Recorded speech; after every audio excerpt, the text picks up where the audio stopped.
5 సంవత్సరాల పరిపాలన, ఒక దుర్మార్గమైన పరిపాలన. ఆ పరిపాలన యొక్క ఫలితాలు మీరు చూస్తే వ్యవస్థలు మొత్తం భ్రష్టు పట్టాయి. పనిచేసే వ్యక్తులు పనిచేయలేని పరిస్థితికి వచ్చారు. కడాన ఇవన్నిటి వల్ల ఇలాంటి విపత్తు వచ్చినప్పుడు నష్టపోయేది ప్రజలే నష్టపోయారు. అందుకని నాకు 10 రోజులు పట్టింది. మొదటి 2 రోజులు నేను అధికార యంత్రాంగాన్ని ముందుకు పోమన్నా పోయే పరిస్థితులు కూడా లేరు.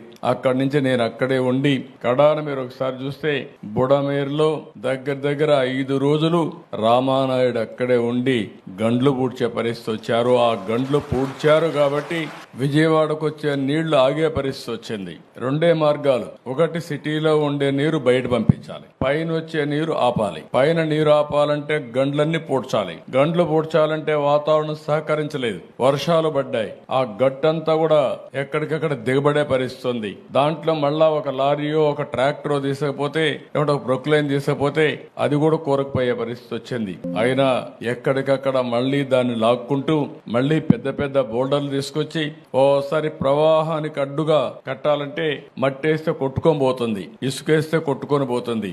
అలాంటప్పుడు దగ్గర 100 టన్నులు ఒక రాళ్లు తీసుకొచ్చి పెద్ద పెద్ద బోల్డర్స్ తీసుకొచ్చి అక్కడ వేస్తే దానిపైన మళ్ళా మట్టేసి కన్సాలిడేట్ చేసి ఒక విధంగా చెప్పాలంటే ఒక యుద్ధమే చేశాం. అక్కడ కడాన ఆర్మీ వాళ్ళు చెప్పారు మా వల్ల కూడా కావలేదు, మేము చాలా టెక్నాలజీ చూసాం గానీ ఇలాంటి టెక్నాలజీ మా దగ్గర లేదని వాళ్ళ చేతులు ఎత్తేస్తే కాదని మన వాళ్ళు నిరూపించారు. దానికి మనస్ఫూర్తిగా ఇరిగేషన్ డిపార్ట్మెంట్ ని రామానాయుడు కూడా అభినందిస్తున్నా.